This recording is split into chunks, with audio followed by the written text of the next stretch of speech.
Example दो cases आए मेरे पास। अगर तो मेरे पास पुराना कोई रिवैल्यूएशन गेन पड़ा है, मतलब मैंने पहले एसेट की वैल्यू इंक्रीज करी, उसको रिवैल्यूएशन गेन में डाला। रिवैल्यूएशन गेन में डालने के बाद आई हैव रियलाइज कि अच्छा रिवैल्यूएशन गेन में डाल दी, लेकिन यार वैल्यू कम है, वैल्यू कम होगी इस चीज की। मैंने उसको बाद में कहा कि नहीं नहीं, अब तो वैल्यू कम करनी पड़ेगी। तो पहली कंडीशन क्या है? रिवैल्यूएशन सरप्लस है।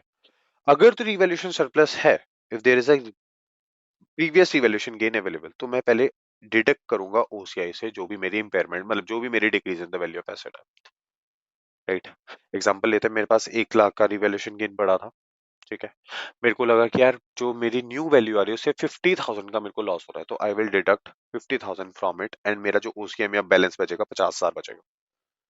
सेकेंड क्वेश्चन, अगर रिवैल्यूएशन लॉस है, रिवैल्यूएशन लॉस है और मेरे पास कोई भी रिवैल्यूएशन गेन नहीं अवेलेबल, तो मैं डायरेक्टली उसको पीएनएल में डाल दूंगा। आया समझ? अब उसमें हम क्या करेंगे, देखो, अगर फॉर एग्जांपल एक और केस लेते हैं, केस वन ये समझ आया। केस टू में क्या बोल रहा हूँ, there is no revaluation gain, तो डायरेक्टली मेरा जो 50,000 है वो कहाँ चला जाएगा?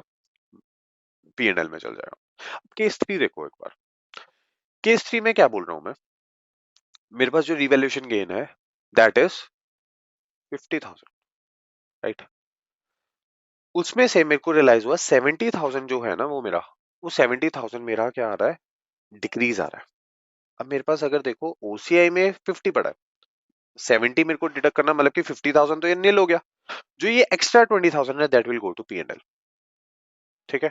तो मतलब मैं जो एक्स्ट्रा अमाउंट है वो क्या करूंगा? पीएनएल में डाल दूंगा सीधा।